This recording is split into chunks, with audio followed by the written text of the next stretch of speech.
بسم اللہ الرحمن الرحیم۔ علامہ اقبال کا تصور وطنیت۔ پاکستان ایک نظریاتی مملکت ہے اور حصول پاکستان کی جدوجہد کا بنیادی محور احساس تھا کہ ایک ایسا ہی طرز وجود میں آئے جو اسلام کی تجربہ گاہ ہو، اور اس اعتبار سے جغرافیائی حدود کا مطالبہ اسلامی قدروں کے نفاذ کا مسئلہ قرار پاتا ہے۔ مغربی تصور وطنیت اور اسلام کے تصور ملت کے درمیان کیا فرق ہے؟ مغرب میں قومیت کا تصور چند بنیادی امور پر مشتمل ہے۔ رنگ و نسل، زبان اور جغرافیہ وہ وحدتیں ہیں جن سے مختلف ملکوں کے باشندے اپنا قومی تشخص متعین کرتے ہیں۔ اقبال رحمۃ اللہ کے نزدیک مغرب کا تصور وطنیت جب ایک نصب العین کی صورت اختیار کرتا ہے تو اسلام کی بنیادی روح سے متصادم ہو جاتا ہے، کیونکہ اسلام بنی نوع انسان کی وہ وحدت ہے جو رنگ و نسل و زبان سے بالاتر ہے۔ شروع میں علامہ اقبال مغرب کے تصور وطنیت کے قائل تھے، اور انہوں نے وطن کے تصور کو بانگی درا کے بعض نظموں میں ایک روحانی رنگ بھی دیا، لیکن بہت جلد وہ اس اثر سے نکل آئے اور وطنیت کے مغربی تصور کی کلم کلا مخالفت کی۔ انہوں نے وطن کو جغرافیہ کی قیود سے آزاد کر کے ایک فکری ضابطے کے طور پر ترتیب دیا۔ ان کی رائے میں پاک ہے گردی وطن سے سر داماں تیرا، تو وہ یوسف ہے کہ ہر مصر ہے کنعان تیرا۔ یہ شعر بظاہر ملک کی جغرافیائی حدوخال کی مخالفت کرتا ہے۔ جب ہم پاکستان یا پاکستانی قومیت کی بات کرتے ہیں تو اس شعر کے معنی و مطالب ہمیں یہ سوچنے پر مجبور کرتے ہیں کہ آیا اقبال وطن کی محبت کو تسلیم بھی کرتے ہیں یا نہیں۔ دوسری طرف خود تصور پاکستان کے داعی کی حیثیت سے علامہ اقبال کی ایک خاص اہمیت ہے، اور انہوں نے 1930 میں مسلم لیگ کے صدارتی خطبے میں تصور پاکستان کی جگہ کا ایک امکانی تصور کے طور پر دیکھی تھی۔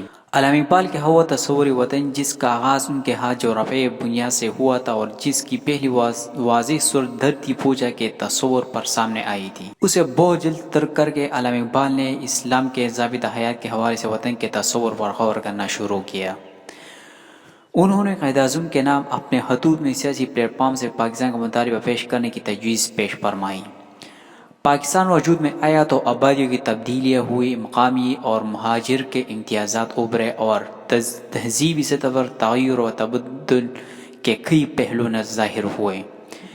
حصول پاکستان سے پہلے یہ علاقہ وسیع تر برصغیر کا سیاسی حصہ تھا اور یہاں کے بسنے والے مسلمان ہندی مسلمان کہلاتے تھے۔ اب اس برصغیر میں دو بڑے ملک ہیں، بھارت اور پاکستان۔ دونوں ممالک میں مسلمان موجود ہیں، اس لحاظ سے بھارت کے مسلمان اور پاکستان کے مسلمان الگ الگ ملکوں کے باشندے ہیں، یعنی ہندی مسلمان الگ اور پاکستان مسلمان الگ۔ تو ان میں اور پاکستان کے مسلمان میں فکر و نظر کی کون سی مشابہت ہیں اور کون سے اختلاف پیدا ہو چکے ہیں۔ پاکستانی مسلمانوں کا قومی رشتہ بھارت کے مسلمانوں اور دیگر مسلم ممالک کے ساتھ کیا ہے؟ پاکستان کے وجود میں آنے کے بعد یہ مسئلہ اہم ہے کہ آیا مغرب کے وطنی تصور کو قبول کرنا ہوگا یا اسے رکھ کر کے اپنے تشخص کو ملی عزائم کے ساتھ منسلک کیا جا سکتا ہے۔ پاکستان کی قومی زبان اردو ہے۔ مختلف مسلمان ممالک میں یہ لسان اختلاف موجود ہے۔ ایران میں فارسی، عرب ممالک میں عربی، پاکستان میں اردو، انڈونیشیا میں انڈونیشیائی زبانیں ملکی اور قومی سطح پر چل رہی ہیں۔ تو پھر اس بات کی تلاش ضروری ہے کہ مسلمانوں کی تہذیبی زندگی میں زبانوں کی کیا اہمیت رہی ہے، اور زبان کے بارے میں 1300 سال میں مسلمانوں کا رویہ کیا رہا ہے۔ ان سوالوں کے علاوہ بھی بہت سے سوال سامنے آتے ہیں جن کے صحیح حل پر ہماری قومیت کی بنیادیں استوار ہو سکتی ہیں، لیکن اتنے الجھے ہوئے سوالات کا کوئی مختصر سا جواب تو ممکن نہیں۔ ہاں، غور فکر کے لیے بعض راہیں ضرور متعین کی جا سکتی ہیں۔ علامہ اقبال نے اشعار میں جگہ جگہ وطنیت کے مغربی تصور کی مخالفت کی ہے۔ اس کے علاوہ ان کی نثری تحریروں میں بھی مسلمان ممالک کی عمرانی تاریخ کی مدد سے مسلمانوں کے تصور وطنیت کے بارے میں بعض بنیادی تصورات ملتے ہیں۔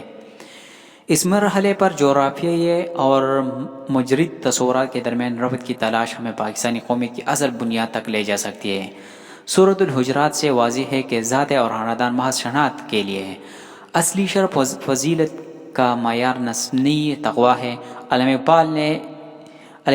اقبال اسی پر زور دیتے ہیں اور شعوبی، قبائلی، نسلی، لونی اور لسانی امتیازات پر اسلامی نصب العین کی پوقیں تسلیم کرتے ہیں، اور یہی وہ مرکزی نقطہ ہے جہاں سے ہم مذکورہ بالا مسائل کو حل کر سکتے ہیں۔